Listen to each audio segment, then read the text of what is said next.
I took part in my first game jam where I had 2 weeks to make a game based on the topic of it spreading. This game jam was run by the extremely popular streamer Pirate Software, and here I had to compete against over 7,000 people for the chance to win it all. So I hopped on a call with a few friends and started scheming up fun game ideas that would fit the topic. The front runners in our carefully crafted list were a game where you would prevent a fire from spreading and save wildlife, and the idea that we eventually ended up going with being a game where you would fight off an infection that turns your crops into vegetable zombies. Now that I had the idea down, it was time to start bringing it to life. So I booted up Blender and started making some basic models to start prototyping in Unity with.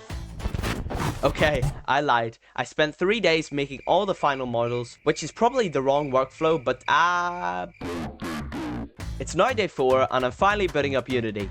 But at least I have some cool models, so you know, that's a good thing. Okay, so I think I'm gonna use Unity's first person controller to save me some time. And now I can move. So I added colliders to the rest of the objects and altered some models slightly.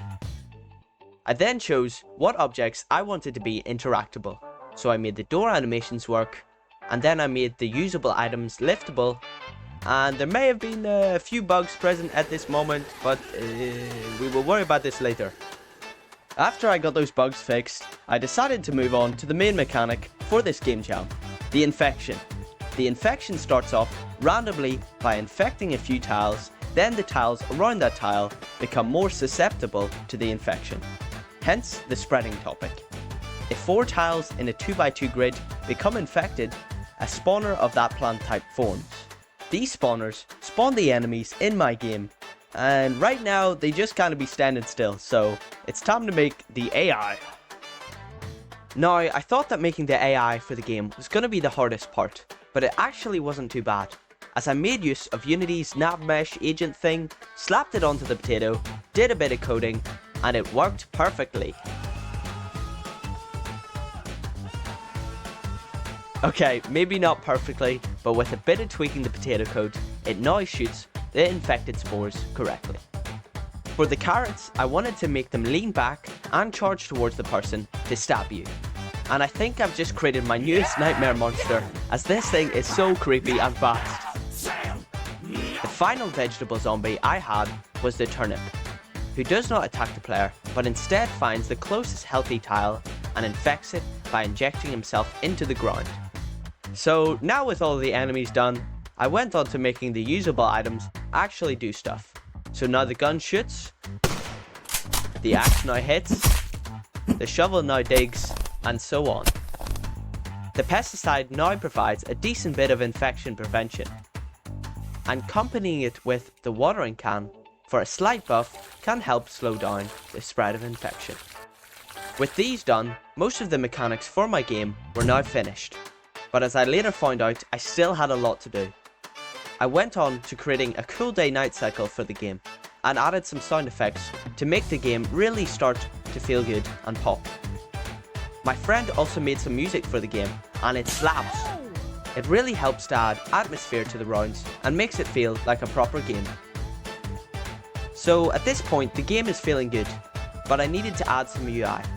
So I got a simple pause and settings menu up and running, and then got to work on the start screen for my game. So I hit a few buttons in Blender, and now we have a working start screen.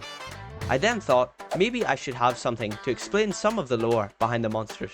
So I made this olden newspaper, which now gets thrown in at the start of the game to give the player some context about what is happening. Now, with all of this done, I'm feeling quite good, until I realised there is now just 1 day left, and I still don't have a full game cycle where the player can win. So I go to bed and prepare for the most stressful day of my life tomorrow. Okay, it's time to lock in.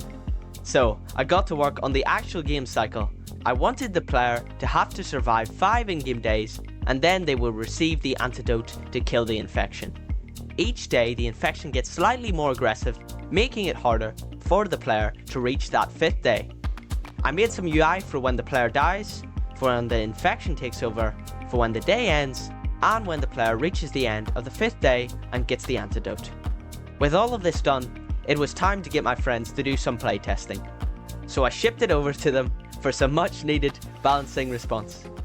After balancing and fixing a few more bugs, it is now 1 AM, so we have 1 more hour till the submission time.